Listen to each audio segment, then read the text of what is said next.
अस्सलाम वालेकुम। तेल में अंडा या कबाब तलते वक्त अगर झाग आए तो इसके लिए तेल में चुटकी भर हल्दी डाल दें।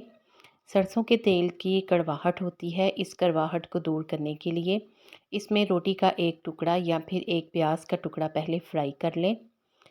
अगर सूप में चिकनाई ज़्यादा हो जाए तो एक सलाद का पत्ता डाल दें, सारी चिकनाई गायब हो जाएगी। और अगर नमक ज़्यादा हो जाए तो इसमें एक कच्चा आलू डालकर थोड़ी देर के लिए हल्की आंच पर पका लें। आलू ज़ायद नमक को जज़्ब कर लेगा। बाद में आप इस आलू को निकाल दें। कसरत से इस्तेमाल होने वाले प्लास्टिक के बर्तनों पर चिकनाई के दाग लग जाते हैं या फिर किसी भी किस्म के और धब्बे पड़ जाएं, तो इनको साफ़ करने के लिए एक बड़ा टब लें, उसमें गर्म पानी डालें। फिर बर्तनों के हिसाब से कपड़े धोने वाला सोडा डाल दें। पहले अच्छी तरह से मिक्स कर लें, फिर बाद में बर्तनों को भिगो कर रख दें। 1 घंटे बाद बर्तनों को निकाल कर धो लें। बर्तन चमक उठेंगे। इसके अलावा प्लास्टिक के डिनर सेट और बोतलों के ढक्कन पर भी इस टोटके को आजमाया जा सकता है। अक्सर नमकदानी में मौजूद नमक के ढेले बन जाते हैं।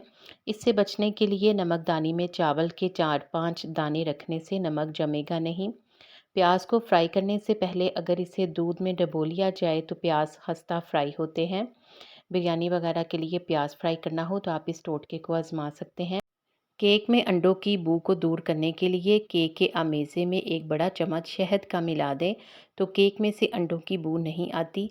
भिंडियों को खस्ता फ्राई करने के लिए पकाते वक्त अगर इनमें थोड़ा सा नींबू का रस या फिर 1 चम्मच दही डाल दें तो इससे भिंडियाँ खस्ता बनती हैं।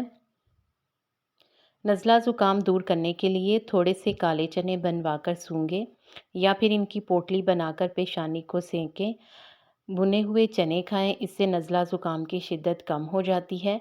लहसुन की चटनी और बेसन की रोटी खाने से भी ज़ुकाम में अफाका होता है।